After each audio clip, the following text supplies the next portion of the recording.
just lived through like a cataclysmic crisis that actually didn't really have that big of an impact in the long run on how we work.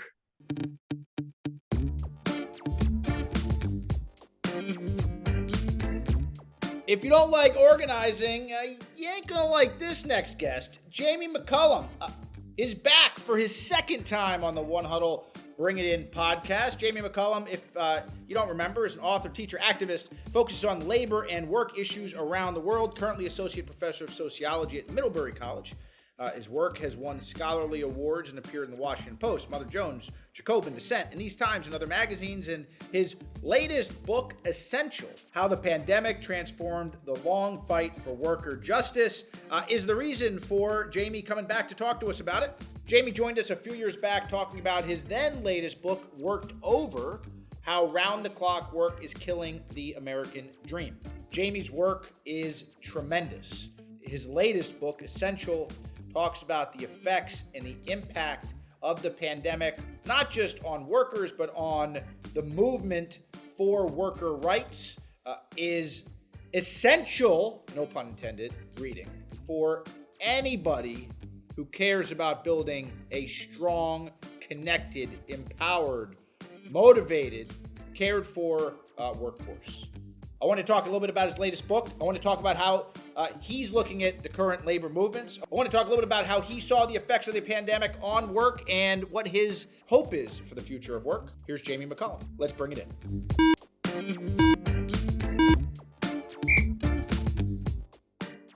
So, Jamie, I got the new book, Essential: How the Pandemic Transformed the Long Fight for Worker Justice. As equally, I got the other one here. I'm sure you probably have a few others. I got them all. This one is equally marked up like the last one. So a lot of dog ears, a lot of notes. I guess to kickstart, what made you write Essential? Well, I wrote the other book in 2020, which was not about the pandemic, but which came out right in the middle of it, or that first year. So I thought, it's a chance that everything I said in that book was going to be wrong, because the pandemic would change everything. It turns out that was not true. The pandemic, everything that was bad before the pandemic was just worse during the pandemic. So the other book made sense in a way, but I just wanted to have a way to, understand what impact the pandemic was having on labor issues. I was teaching a course on labor at that time, and some student raised his hand, and he said, do you think what's going on in China is going to affect the world economy? And I was like, maybe. And so I started thinking about it. I did some interviews early there, then some interviews in Lombardy, Italy, when it went there. And then as the pandemic migrated, I just sort of took it up in the US. And so, I love doing that kind of work. And for me, it was a good way to understand day-to-day reality of what was going on in different kinds of workplaces. So that's where it started. I mean, I barely even had a book plan. I just wanted to start interviewing people. And then eventually I was like, okay, there's something here. This is not going to be over in 2 weeks. Let's, make a thing out of it.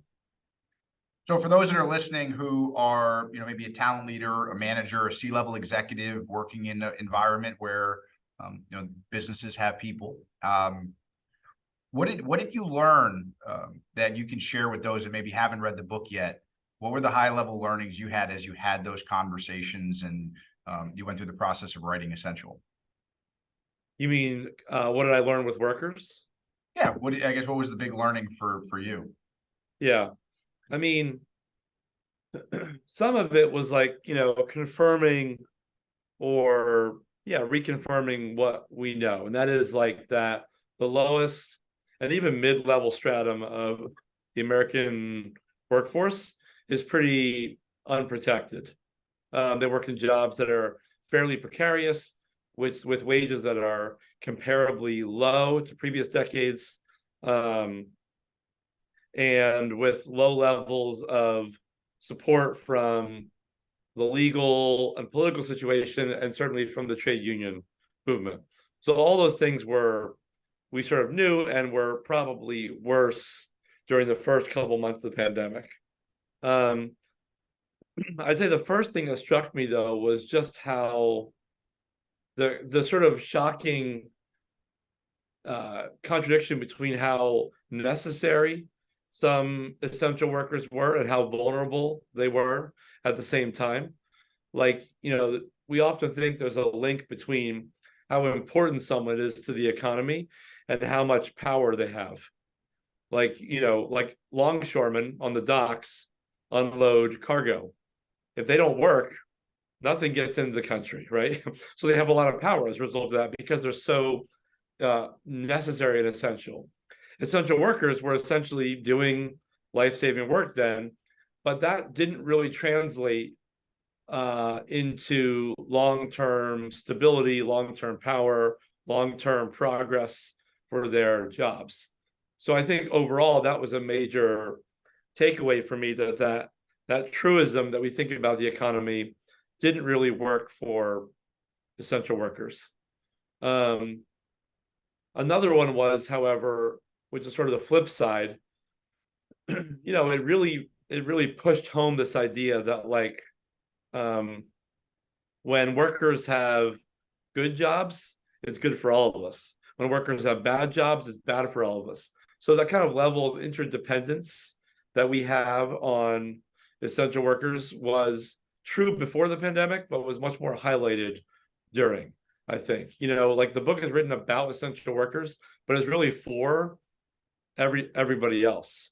And that's, that sort of, their working conditions or our living conditions was something that I tried to really bring out in the book. When I'm sure you've obviously been doing a lot of interviews and talking to a lot of people since the release of the book, any feedback that has surprised you from folks that have read it? What's the kind of common point that people may be raising to you after reading it? There's a few. I mean, I think that it's not widely appreciated. The kinds of pandemic era like labor unrest that was happening. If you look at official statistics collected by the Bureau of Labor Statistics, there was 8 large strikes in 2020, which is basically a record low. But there was so much else going on, like little protests, little sit-ins, mini strikes, large bouts of organizing, that sort of rocked that first year and a half of the pandemic. And I think that was a thing that people sort of have always been surprised at when they read it.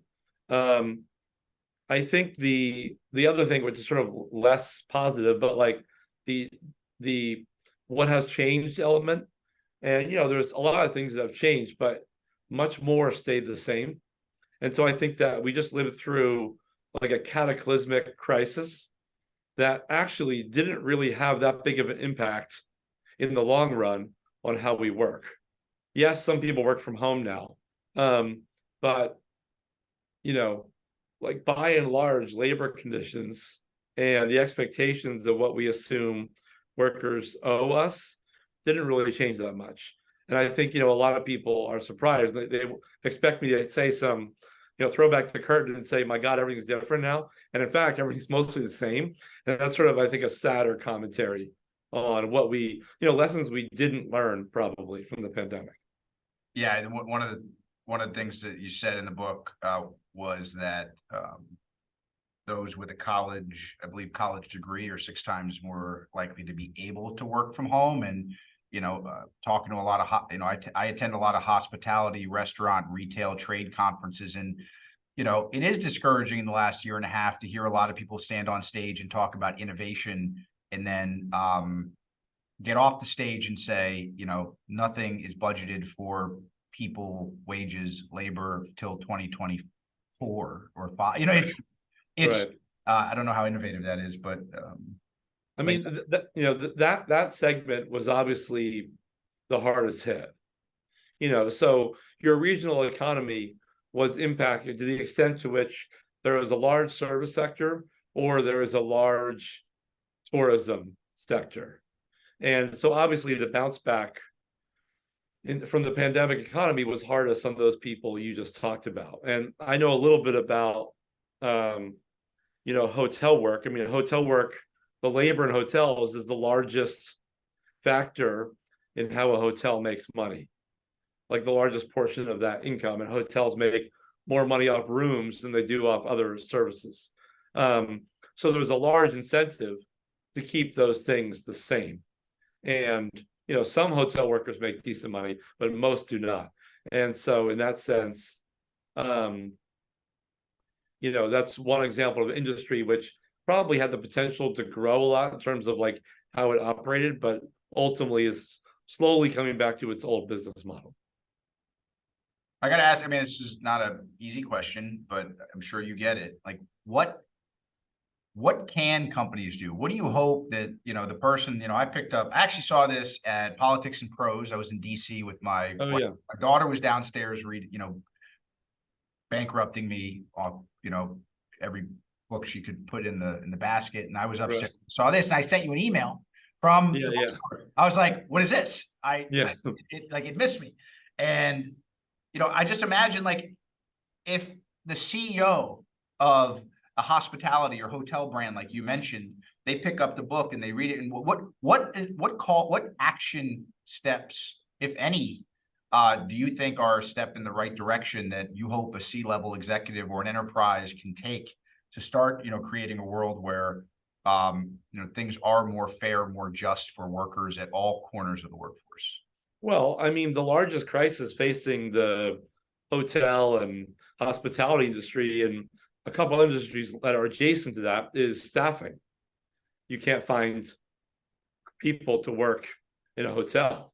I mean, they're now, I'm sure that you've experienced it, that like, when you go to a hotel, they ask you, do you want your room cleaned every day, or do you want it just tidied up on Wednesday or whatever, right? They don't really have enough people to do that job.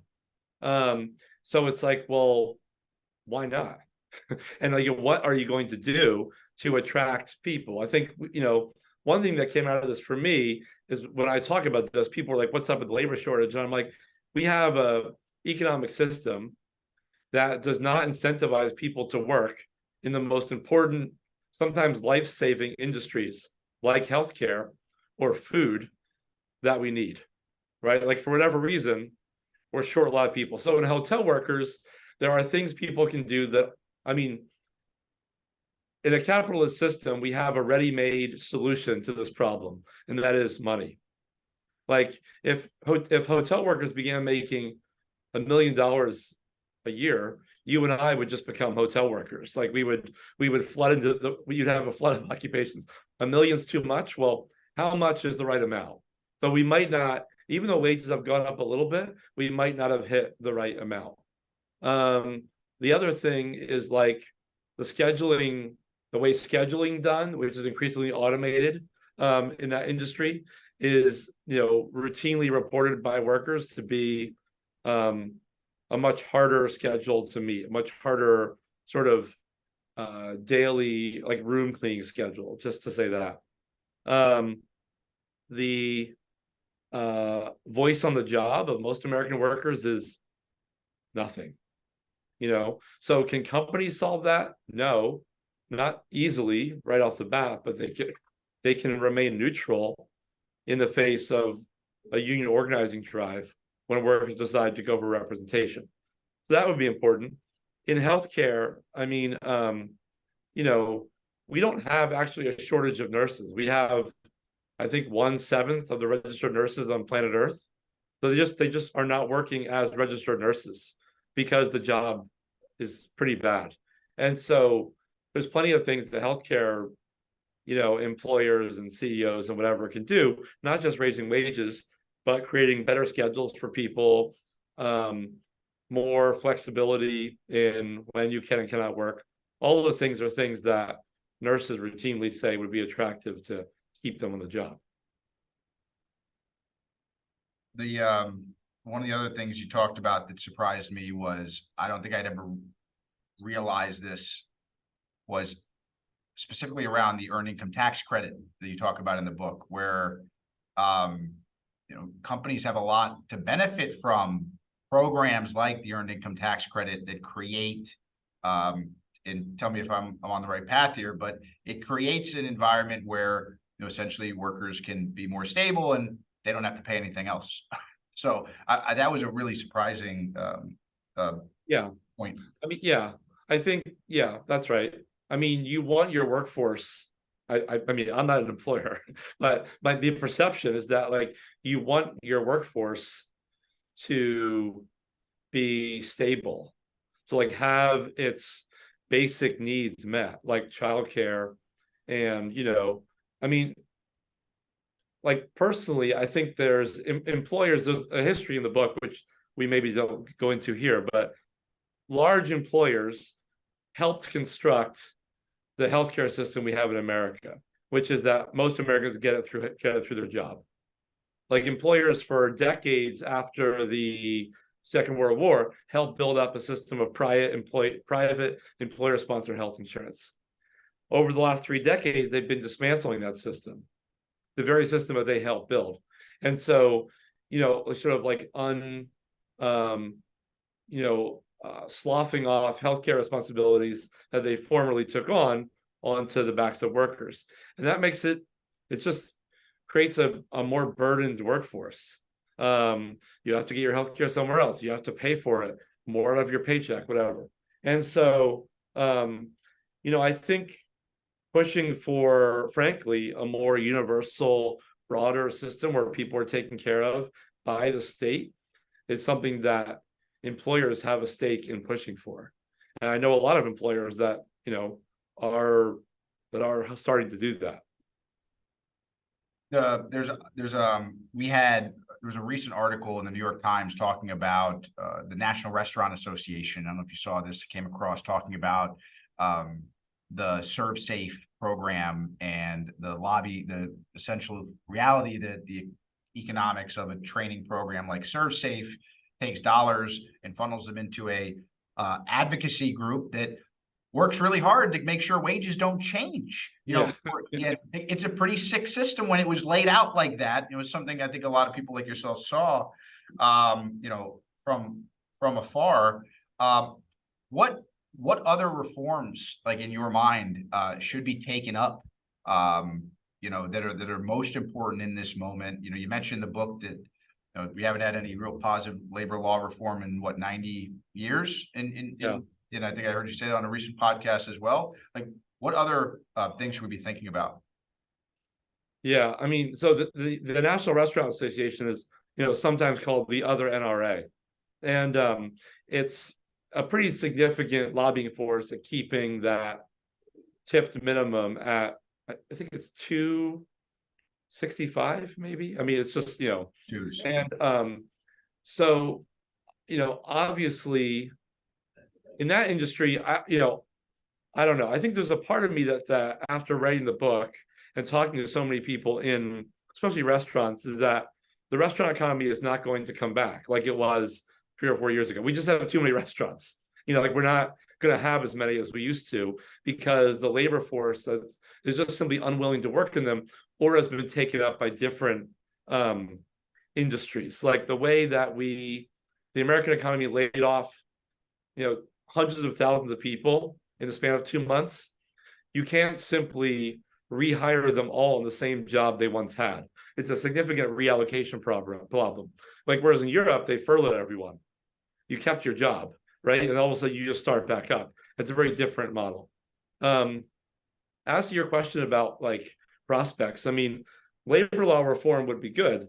The PRO Act, which passed the House and will probably not pass the Senate anytime soon, but would be a great idea, which would allow workers to come together, organize for collective bargaining rights without management interference. But I also think that that probably even that doesn't really solve a more existential problem. Is that the American workforce is just so vulnerable and precarious. A third percentage of the American workforce, routine in the service sector, routinely reports, having been homeless or is facing homeless, if a paycheck or whatever is missed, wage theft is the largest form of theft in America by a landslide. Like, in other words, bosses steal more money from workers' paychecks than the entire every other kind of theft there is. And so it's just a situation where I think we have to think a little bit, deeper and longer term about how can we continually rely on a workforce which is year to year worse off. Eventually, like, there's a built-in crisis tendency to that thing where we can't just keep, in healthcare, it's the most clear. I mean, all of us will end up in a nursing home or long-term care. Those jobs are really bad, and they're sort of getting worse. And you want your nursing home attendant to make like $50 an hour and to work 6-hour days, 4 days a week, that, like, that when they're with you, they're on. And right now, we're going the opposite. And I just think at some point we have to grapple with that reality, that at some point that system will undermine our health and our well-being. And that's a real problem. What can workers do, in this moment, the people that are listening to this, that may be maybe a frontline worker, maybe a up and coming manager who, in my travels, sometimes the frontline worker on the rise that has survived the challenge sometimes quickly adopts the model that is not in the best interest of the community. Right. I want to hear, like, what can that frontline person, speaking beyond the enterprise but to the worker in the community, what do you have to say to them? Well, so I'm like, my persuasion is that there are very few like individual solutions to complicated problems, obviously. But all I can say is that there's a few ways like workers get raises and better jobs and better schedules and remain safer on the job. There's very few of those things that don't involve some degree of collective organizing, i.e. unionization. There's not that many laws that just popped up and say, oh, you know what, we will, like, how did fast food workers get it? How did they go from $7.25 an hour to, a lot of cities, $15 or $16 an hour? They organized. How did nurses ended up getting like high paying jobs? Like, some of it's the tight labor market, but when there was not a tight labor market, they still made a lot of money, and that's because they organized. How do teachers have relatively stable careers in the public sector? That is absent some of the other attacks on public sector workers. They're the most highly densely unionized organization in the country. And so I think, like, finding a way to have a collective voice on the job benefits you and benefits those around you.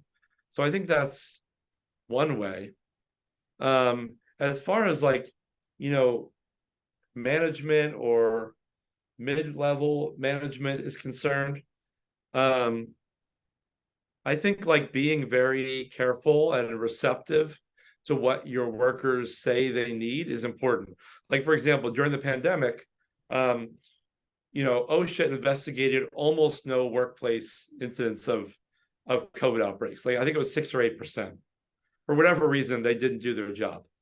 And public, we know, epidemiologists know now that when workers made a complaint about a COVID outbreak, 2 weeks later, there was very often a COVID outbreak there. Like, they were a good barometer of the health in the workforce. So I think managers can, like, I'm not saying they don't do this already, but like, trust their workers. Like, when they put up a red flag, follow up. If you look at healthcare data, or like workplace safety data, let's say, almost like very few non-union companies report incidences of hazards or illness or death or accidents to OSHA. I don't know why. There's a federal requirement that they do, but they don't, right? They break the law with total impunity. But by and large, unionized workplaces do report that stuff because in like meetings, they say, well, we know that you had a couple accidents last week. Like, we have to report this stuff or else we will tell the Boston Globe that you didn't, right? But there's no mechanism for that to happen at a non-union workplace. It never gets out. So I think, management can follow the law. That would be good. Like right now, a lot of them, when it comes to workplace safety in service sector industries, which were essential during the pandemic, simply didn't follow the law. And I think the law is a, reasonable standard, a baseline standard. Well, Jamie, I appreciate you taking time to talk to me about this and your new book. I have one final question, and I'm going to lead into it. It might make you laugh. It might make you sad. I'm going to lead into it with my favorite quote from your book. Okay. So, highlighted, dog-eared. I'd rip it out and frame it. But you ready? Yeah. Work is a scam. Yeah. You spend far too much time doing it, and most people aren't paid anything close to the amount of value their labor creates. In the last few decades, those who've added the most hours to their work week have seen their income stagnate or decline. I asked you this last time we talked, and I want to ask you it again. What's your hope for the future of work? Well, I mean, my hope, I guess, okay, so I think the thing that your question leads to is like, there was a lot of experimenting over the last few years with the idea that we are simply doing a lot of unnecessary work. In other words, I wrote a whole book about essential work, but which begs a sort of question like, well, what is non-essential work? Like, what is the increasingly like hours-filled economy that we have doing? We learned a lesson during the pandemic that is like, people can be productive from home. Like, we don't need anyone looking over your shoulder telling you to do your job. And I think some of those lessons are really important, and we need to really lean into them and say that like there may be some segments of the work of managing a workforce that simply might be unnecessary, actually, especially in the sort of well-paid echelons of white-collar work. People seem to be happy to work from anywhere without the same level of oversight. Everyone I interviewed in the sort of the white-collar world told me this. They're like, we're fine, we're good. So that's one. Did you say less the hope? I guess I have that, like, we think hard about what is really necessary work and begin to organize our economy to make sure we are doing only that and leave off other kinds of things. The other thing, I guess, would be the hope of the future of work would be to really look hard about what the future of work is. And unfortunately, what jobs will grow over the next couple of decades. And the jobs that are slated to grow are low-income jobs in healthcare. Like, we're talking people of color in scrubs making $13.50 an hour. Like, that is the material future of work. We are going to be added far more to those people than anybody else. And even as we add more, we don't have nearly enough. So I guess I hope that because that is right now the kinds of people we're adding to our economy, that we really recognize the valuable services that they provide and we reward them accordingly. This is for their benefit as much as it is for our benefit. And I think, low wage, low skill, whatever you want to call it, healthcare is the bulk of those new jobs that we will be creating as the boomers age, even as Gen X gets sicker. And so I think focusing on that segment and things that we can do to improve those jobs would be a hope of mine. Jamie, thanks for taking time. Hey, thanks for having me again. Appreciate it.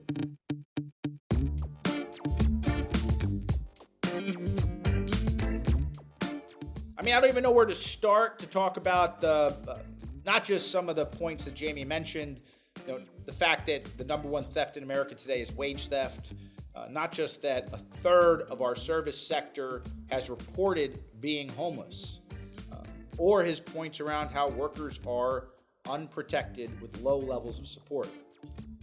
I think the perspective that Jamie shares, not just here but in the book, the thing that sticks with me the most is the perspective that Jamie talks about with regards to extraction and how corporations today often extract more profit and time while workers earn less. I think his points and his perspective are a call to action for organizations and leaders, a call to action for government officials, a call to action for educators, a call to action for parents, a call to act in hopes that we bring more dignity, more respect, better work, and hope that can actually be fulfilled for the people that make our communities work. Jamie said when workers have good jobs, it's good for all of us. When workers have bad jobs, it's bad for all of us. If you haven't already, I highly encourage you, if I haven't encouraged you enough already and Jamie hasn't, to head on over to your local bookstore and pick up Essential by Jamie McCallum, How the Pandemic Transformed the Long Fight for Worker Justice. Now don't forget to subscribe to Bring It In so you never miss an episode. We've got some awesome guests lined up that you're not going to want to miss. Now, back to work.